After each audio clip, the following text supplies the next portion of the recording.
Anak-anak, materi kita hari ini adalah mari belajar Al-Quran Surat At-Tin. Anak-anak, ayo kita membaca Surat At-Tin bersama-sama. A'udzu billahi minasyaitonir rajim. Bismillahirrahmanirrahim. Wattini wazzaitun wa turi sinin wa hadzal baladil amin.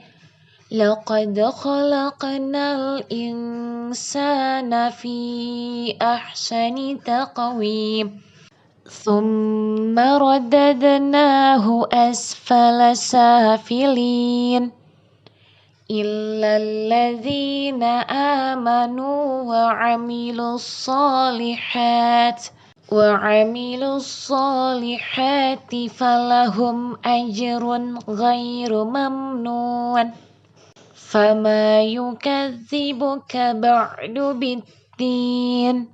Alaysallahu bi ahkamil hakimin. Artinya, 1. Demi buah tin dan buah zaitun. 2. Demi gunung Sinai. 3. Dan demi negeri Mekah yang aman ini. 4. Sungguh, kami telah menciptakan manusia dalam bentuk yang sebaik-baiknya. 5.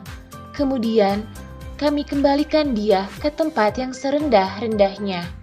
6.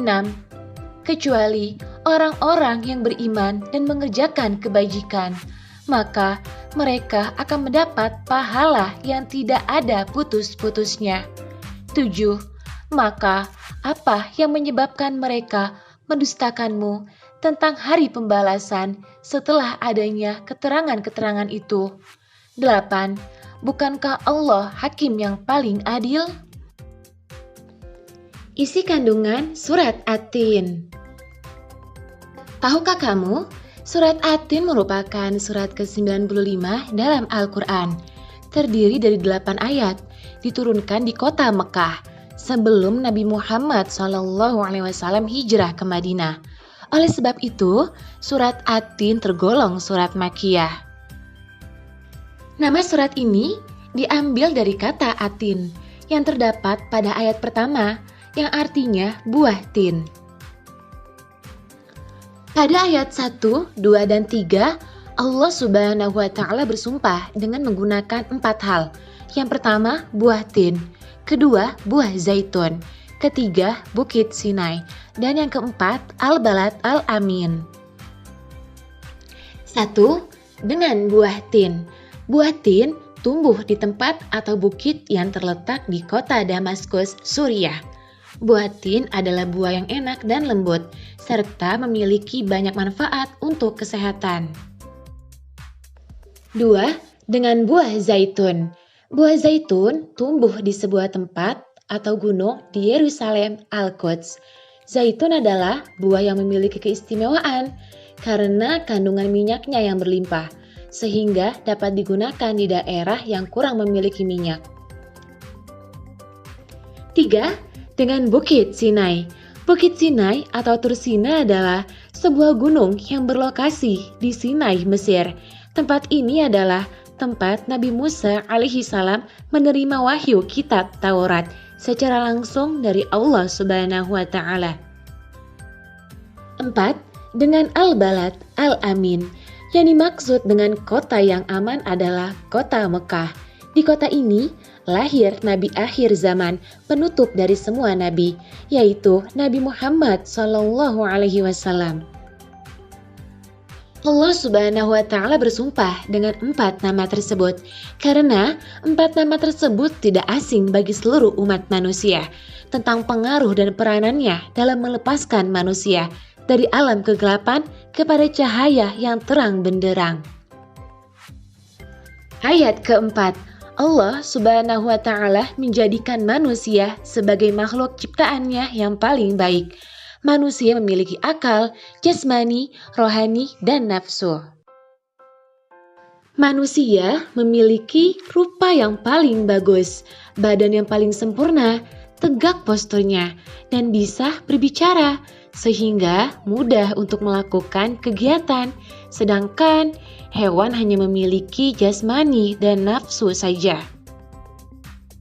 Manusia juga dibekali dengan akal pikiran agar mampu membedakan yang baik dan buruk. Akan tetapi, manusia terkadang lupa akan kelebihan yang telah diberikan Allah kepadanya.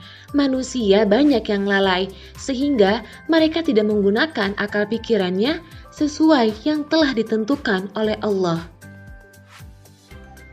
Mereka tidak berpedoman kepada Al-Quran dan hadis, sehingga banyak manusia yang serakah dan jahat, bahkan melebihi perilaku binatang.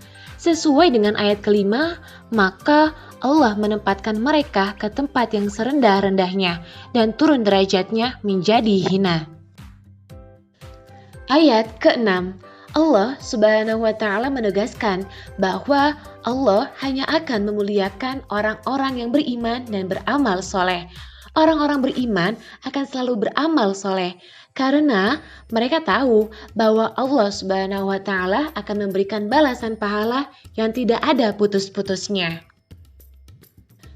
Orang-orang yang beriman itu di akhirat nanti akan mendapatkan balasan atas amal soleh yang telah mereka lakukan selama hidup di dunia. Ayat ke-7 menjelaskan, saat hari kiamat nanti ada hari pembalasan terhadap perbuatan manusia yang baik dan buruk. Manusia seharusnya tidak meragukan hari pembalasan karena Allah Subhanahu wa Ta'ala sudah menunjukkan bukti-buktinya. Allah Subhanahu wa Ta'ala memberikan akal kepada manusia untuk berpikir tentang ciptaannya dan hati untuk merasakan iman. Pertanyaan Allah untuk mengingatkan adanya hari kiamat agar manusia tidak lupa dan lalai. Ayat ke-8 menjelaskan bahwa Allah Subhanahu wa Ta'ala adalah hakim yang maha adil, bahwa dialah hakim yang paling adil keputusannya di antara hakim-hakim yang adil lainnya. Allah Subhanahu wa Ta'ala memberikan keputusan atas segala persoalan. Tiada perbuatan walaupun sekecil atom pun yang dapat terlepas dari pengadilannya. Pengadilan Allah Subhanahu wa Ta'ala adalah sebaik-baik pembuat keputusan. Anak-anak, latihan hari ini adalah menulis surat atin dan artinya di buku tulismu. Semangat mengerjakan ya anak-anak. Demikianlah pembelajaran kita hari ini. Mari sama-sama kita ucapkan hamdalah. Alhamdulillahirabbil alamin. Sampai jumpa anak-anak di video pembelajaran selanjutnya. Akhir kata, wassalamualaikum warahmatullahi wabarakatuh.